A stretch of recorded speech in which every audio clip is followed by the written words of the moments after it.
Hello and welcome back to The World This Week with me, Jonathan Steele. The United Nations has just passed the first ever conventional arms trade treaty. The treaty is designed to regulate the sale of arms to prevent them falling into the hands of those who might sell them on the black market or use them for the suppression of dissent or human rights abuses. Alex MacDonald has more. Draft Resolution A/67/L58 is adopted. On Tuesday, the 2nd of April, 154 countries voted in favour of the first ever international conventional arms trade treaty at the UN General Assembly. The treaty is designed to restrict the sale of weaponry to states which practice human rights abuses, terrorism, genocide, or violate international law, as well as to prevent the sales of conventional arms on the black market. Although there is no exact figure, the UN suggests there may be 875 million small arms in circulation. The global prevalence of weapons such as the AK-47 is due to this unregulated and undocumented trade, which is responsible for hundreds of thousands of deaths each year. It has been hailed as a victory for human rights and global security. After years of hard work, culminating today, we have produced a strong text that fulfills the mandate given to us by this General Assembly. We believe that an effective implementation of this treaty will make a real difference for the people of the world. Some are sceptical, however. The international arms trade is worth $70 billion each year, and some have wondered whether nations would really risk undermining their defence industries with this treaty. The UK has come under fire from groups like Amnesty International and Human Rights Watch for continuing to supply arms to countries like Saudi Arabia, Bahrain and Israel, in spite of allegations of political suppression and human rights abuses in those countries. I asked the Foreign Office whether the treaty would change their relationship with those countries. We do not export equipment where there is a clear risk it might be used for internal repression. Given this, we do not expect to make significant changes to UK legislation or practice in order to implement the treaty, including our trade relationships with countries in the Middle East. Analysts of the treaty have also noted that it allows exceptions for the sale of weapons to national liberation groups facing abusive governments. Critics such as Nicaragua, Bolivia and Syria have suggested this allows loopholes for some nations to destabilise other regimes. من بين الدول التي دعمت بقوة نص مشروع المعاهدة المطروح أمامنا منخرطة تماما في تزويد المجموعات الإرهابية في وطن سوريا بكافة أنواع الأسلحة الفتاكة التي تزهق حياة الآلاف من المدنيين وتدمر البنية التحتية للبلاد. With the ratification of the treaty expected to take 2 years, will it really stop the flow of illicit weaponry into the hands of child soldiers and human rights abusers? Or, for nations that sell arms to dictators, terrorists and despots, will it be business as usual? Alex MacDonald, Islam Channel. The new treaty has been greeted with a great deal of scepticism about whether it will actually work. Critics doubt whether it will prevent despotic regimes or criminal warlords from acquiring weapons. The question I want to examine today is simple. Will this treaty actually have an effect on the global arms trade? Well, with me to discuss this, I'm pleased to welcome Kaye Stearman from the Campaign Against the Arms Trade and Ben Donaldson from the United Nations Association of the United Kingdom. Welcome to the programme. Let me start with you, Kaye. I believe your organisation was founded in 1974, practically 40 years ago. Is this really a major breakthrough? Are you delighted? I wish I could say we were delighted, but we're not. In fact, we're extremely sceptical, and some of our supporters are very upset and very angry. And the reason for that is because we don't believe the Arms Trade Treaty is going to stop the arms trade, end the arms trade, or even restrain or limit it in any meaningful way. In fact, it's going out of its way to legitimise the global arms trade much, much more than it was before. So you mean it's actually going to make things worse, not better? We think it probably will, yes, because we've always said that something that might be legal is not necessarily legitimate. This is actually putting it as a legitimate. The words that are being used quite a lot have been things like there's a responsible arms trade, there's a legitimate arms trade, and that's embodied in the treaty. So that's our big fear, our big worry, rather than actually ending the arms trade, it's going to legitimise it and entrench it even further. Well, Ben Donaldson, do you take that point, or do you think that it really will have an effect? I think we need to take stock of actually what's been achieved over the last 2 weeks. 154 countries of the world, the vast majority of countries of the world, have agreed to an internationally binding set of regulations to try and bring the arms trade under control, where previously there were no regulations. So that's an incredible statement of commitment from the vast majority of the world's countries. Now, it's not a panacea that will solve all of the problems that the world has and will solve all of the problems of the arms trade, but it will we believe that it will make a significant difference to the lives of many people suffering from armed violence around the world. Well, for example, Russia and China and India, I think, abstained on this treaty. Does that mean that they're not bound to honour it, or...? They did abstain from this treaty, but it does not mean that they're not bound to honour it. They need to any country who has not ratified the treaty is not yet legally bound by the treaty. But given the huge, overwhelming support for the treaty, 154 countries out of 193, that's an incredible majority of countries who have agreed to follow the treaty. And I think that when we'd like to see those countries ratify that treaty. And if 154 states do sign the treaty and ratify the treaty, then it will create a lot of pressure for countries like Russia and India and China, who did abstain from the original vote. It will create a lot of pressure for those countries to actually join the global sort of momentum of countries who do want to. Well, what about the United States? They voted for the treaty, yes. But in US practice, you have to have a Senate. The Senate of the United States has to ratify any treaty before it becomes legal for the US. Yes. And you have to have a two-thirds majority in the US Senate. There's no way they're going to get a two-thirds majority, are they? We've previously seen situations such as the Landmines Treaty, where actually the US has not ratified the treaty, but they've ended up following the principles of a treaty that gets overwhelming support from other countries around the world. So I think there's about 160 member states that have actually signed the Landmines Treaty. And because of that overwhelming momentum behind the Landmines Treaty, many states, such as the US, who haven't actually ratified it, have a sort of de facto follow the principles of the treaty. So we're hoping a similar situation could take place with the Arms Trade Treaty. Maybe I could say something about the Landmines Treaty, because sometimes this is compared to the Arms Trade Treaty. In fact, Campaign Against Arms Trade was a strong supporter of the landmines campaign. But we feel there's one significant difference. The thing about landmines is there wasn't very much profit in them. No big arms industries were there because they were manufacturing landmines. They were very often a homemade industry, small business industry. It was relatively easy to actually get countries on side and to get business on side. There weren't any big vested business interests or big country interests, for example. So I think that's one reason why that has been pretty effective. Now, with the Arms Trade Treaty, that's not the case. If big business thought that this Arms Trade Treaty was seriously going to stop them manufacturing, promoting and exporting their wares, I don't think they'd be supporting it at all. Well, where did the initiative for the treaty come from then? I mean, if you're implying it's kind of legitimising the arms trade, who promoted it in the first place? Well, I understand that this was a genuine grassroots initiative, and it was actually coming from countries that were very badly affected by warfare and conflict, and particularly by small arms, because small arms are highly destructive. They kill, injure, maim a lot of people.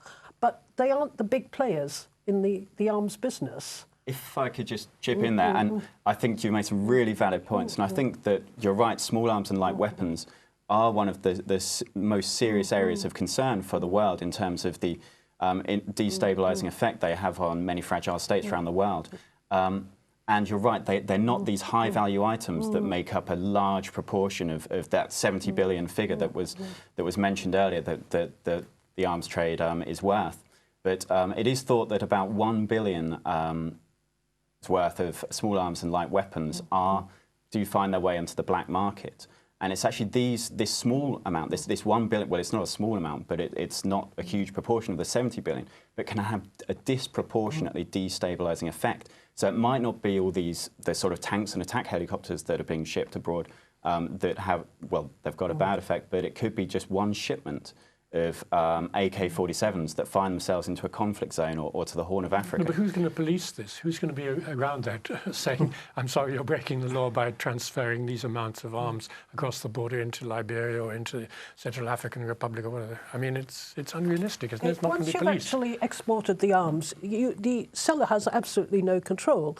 I mean, if you look at the UK, it's got an export licensing system, so all arms have to go through this system. Most of them are approved on the nod. There's about 10,000 approvals each year and a few hundred refusals. But once they're actually gone, they're licensed, they're exported, you have absolutely no control over how they are being used, whether they're being put into storage and never used at all, or whether they're being used in internal repression or external aggression, or whether they're being smuggled out over the border somewhere. But is there any kind of regulator, or is it just left to grassroots groups like your own to check on the follow-up, or newspapers to check up on the follow-up of these arms deliveries? I mean, there's nothing the UN is doing that is going to monitor the transfer of arms across borders, is there? Whilst the UN doesn't intend to create a sort of enforcement group to actually monitor the implementation of the treaty, it is a binding agreement, so countries who ratify the treaty are compelled and comply to actually create the risk assessments and the export control process in order to make sure that the arms aren't diverted. And it's this point of diversion that I want to come back to, because there are very strong measures in the treaty to try and curb the possibility for things going wrong whilst the arms are leaving one country and entering another country. Countries have to report on what's leaving their country, and the importing countries have to report on what's arriving in their country. And it's the transshipment and the brokering process in between that is under a lot more scrutiny once this treaty is...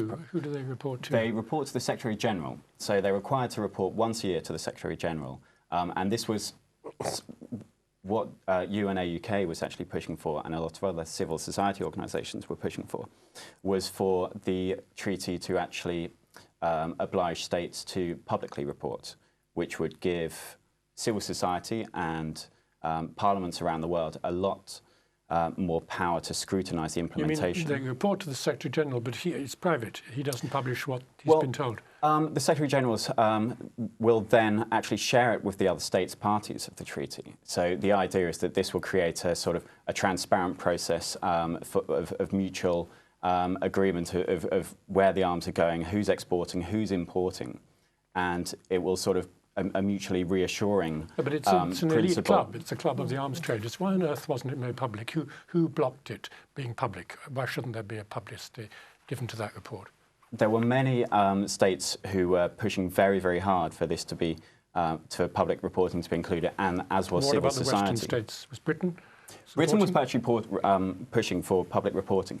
Britain and a number of other states already do report their conventional weapons exports as part of the Register of Conventional Arms, which is a voluntary UN process for states to submit records of seven criteria of types of conventional weapons that states can volunteer to submit to the UN, and that's made public. Okay, I mean, that sounds like some minimal advance, isn't it? Doesn't that make the situation a bit better? Yeah, there's a lot of emphasis being placed on regulation here. You know, if we could regulate, then we could determine where the weapons were going and ensure that they weren't going to human rights abusers and so on. The point is that some of the leading arms exporters already regulate. The United States, which is far and away the world's biggest arms exporter, has got very tough regulations on paper. Britain and the EU countries got pretty tough regulations. You know, they say things like you shouldn't be exporting to countries who abuse human rights or who are likely to use those arms for internal repression, or who are in areas of conflict or tension, or who have grave social needs and shouldn't be spending their money on arms. So you've got all this. On paper, it's pretty good. The business department actually every quarter reports which arms export licenses have been issued to the countries they've been issued to. We know the value, we know the type of arms.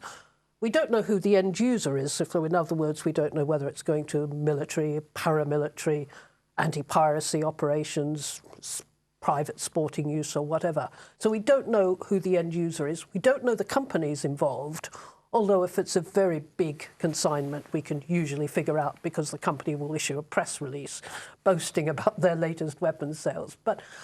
So the information is there. It's not always easy to get to. It's not easy to interpret. One of our missions is to try and make this information much more readily available to the media and to the public so we can hold the government to account. But the interesting thing is, although this is pretty highly regulated, it doesn't seem to stop the government exporting arms to, for example, countries who abuse human rights. Look at the Middle East. The biggest customer is Saudi Arabia. Since beginning of 2008 to September 2012, we have seen Saudi Arabia licensed for weapons almost £4 billion worth of weaponry. From the United Kingdom? From the United Kingdom alone. So it's far and away the biggest customer. But there are countries like Bahrain, terrible human rights record, ongoing conflict. We're still exporting small arms to Bahrain. You know, not just the big things, but the small arms, which may not be very valuable, but which can cause a huge amount of damage and kill and injure people very readily. But was there any point when this treaty, while it was still in draft form, could have been made better, do you think, given the existing sort of balance of political forces around the world, or was it always doomed? Well, as far as I can see, the treaty is actually less tough than the regulations, for example, within the EU at the moment.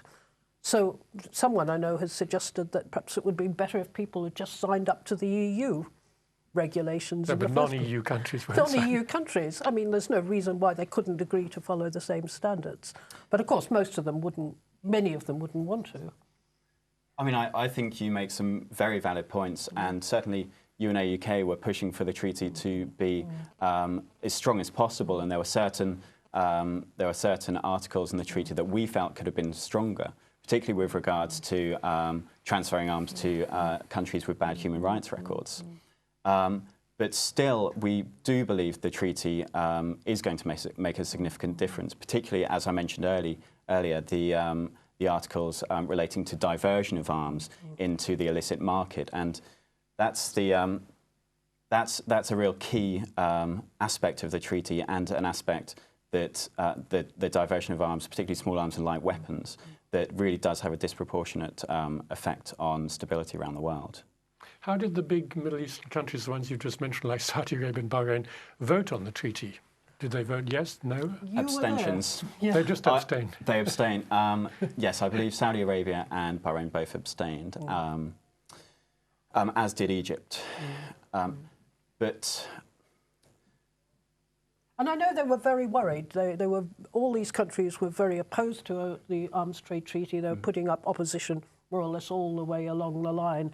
But it's very interesting. In the introduction, it talked about the British Foreign Office. And we know that in the last few weeks, there have been officials actually reassuring these Middle Eastern countries that things aren't going to change. Once there is an arms trade treaty, it's not really going to change anything. It's not going to curb the exports. Things will go on as business as usual, which is there may be quite some extraordinary. elements that will go on as business as usual.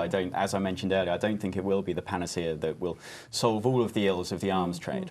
But it's not just about the UK exporting to the Middle East. This is a global, 154 states in the world have already signalled their support for this. So it's the Caribbean states where gun violence is endemic. It's Mexico, where gangs and gun violence, again, is a real problem. And it's those conflict zones in Africa where it's all too easy to get a hold of these light weapons and small arms. So those are the states who are really voting and desperate to get their hands on this treaty and get their hands on a strong treaty. And those were also the states that weren't willing to sign up to a meaningless treaty, a treaty that was going to have zero impact on the ability of gangs and sort of criminals to get a hold of these weapons in those states. Well, do you feel that during the process of drafting, which took some months, yes, you managed to strengthen it, or was it constantly being watered down all the time? So there's been 2 diplomatic conferences where attempts have been made to get this treaty. One in July last year, and the treaty on the table at the end of the July conference is actually weaker than the treaty that that has now been passed at the General Assembly. So actually the treaty we've seen a process where the treaty has been strengthened over time. There were, during the 2 weeks of negotiations in New York, which has just taken place, I was actually lucky enough to be there for the 2nd week, working as part of the Control Arms Coalition. And across the 2 weeks, there was a definite strengthening of the treaty. It was thought that the 2nd draft version that was released 1 week into the 2 week of negotiations, it was thought that treaty very much was an exporters treaty, a treaty that reflected the interests of the P5 plus 1 plus Germany, so the 6 major arms exporters. But actually, during the last week of negotiations, there were incredibly powerful interventions from West African states, from Mexico, from Caribbean states who were desperate to get their hands on a strong arms trade treaty that would make a difference. And so we saw provisions on ammunition become strengthened, parts and components become strengthened, and also provisions on diversion, which is where these guns slip between the cracks and find their way into the illicit market. So provisions on all of those items were strengthened during that last week, and compromises were made by exporters. So the final treaty that didn't end up getting adopted at the diplomatic conference, but was passed at the General Assembly a few days later, on the 2nd of April, it was felt that it didn't reflect the interests of the exporters to the extent that previous versions had. But I'd have to say I still think this is a treaty which the big arms exporters are pretty happy with, because it actually says you've got to take account of what it calls the legitimate, it talks about the political, the security, and then it talks about the economic and the commercial interests of countries. So what does that mean? I would say that if a country says, well, we export a lot of arms, we want to keep on doing it, it's part of our commercial structure, we've got jobs involved, we've got companies involved, we've got livelihoods involved, our industrial policies involved, they can do it. It's very interesting. The UK actually had arms company representatives as part of their official delegation, which really is quite surprising when you come to think of it. And the Foreign Office website actually said, the arms trade treaty will be good for business, that's good for manufacturing and good for exports. It'll produce a level playing field. It'll make the industry more competitive. So what it's talking about is a better, leaner, meaner, bigger arms industry, which is legitimate rather than just... I think we'll have to leave it there. I'm afraid we're just run out of time. I know you want to object to that, but... it's not exactly an objection, but yes, if we need to leave it there, we have to leave it there. So thank you very much, Kaye Stearman from the Campaign Against the Arms Trade, and Ben Donaldson from the United Nations Association of the UK. And thank you very much for watching. We'll be back again with a different programme, same time next week.